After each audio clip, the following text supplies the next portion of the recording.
Biro nyo, kung walang si Father, siya mismo ang nagmimisa.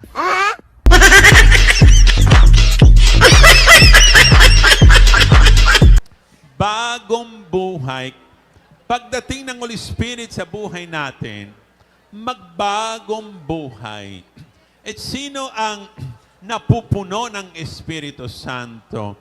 Walang iba kundi ang mahal na ina, ang si the Blessed Virgin Mary. Kaya gusto ko sa umaga na ito, pag-usapan tungkol kay Maria. Bakit? Siya ang napupuno ng Espiritu Santo. Siya ang halimbawa ng bagong buhay.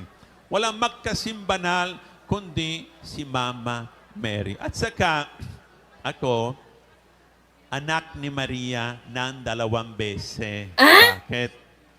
Kasi ang nanay ko, ang kanyang pangalan ay Maria. In Italy, we say Maria.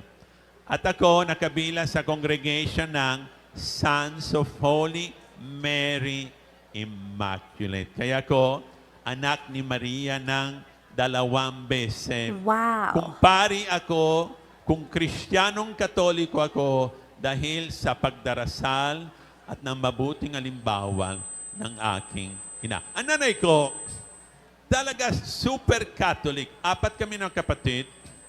Kahit 4 kami ng kapatid, walang katulong sa bahay, walang kasambahay. Napakabisi ang nanay ko. Araw-araw si nanay ay nagsisimba. Araw-araw, rain or shine, always, every day ay nagsimba. Ang misa na sa amin, sa Genova, ang lugar ng mga kuripot daw. And alas 6 na madaling araw. Biro nyo, 5:30, nasaan si nanay? Sa harapan ng simbahan. Wow. Kasabi ng kura paro ko, Maria, 5:30 nandito ka na. Sa inyo na lang ang susi ng simbahan. So siya nag-awat ng susi ng simbahan. Siya nabukas ng pintuan ng simbahan ng araw-araw.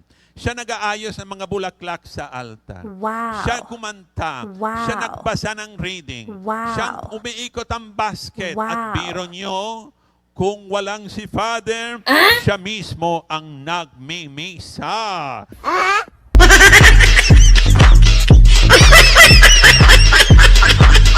Talaga saradong Katoliko si Mama.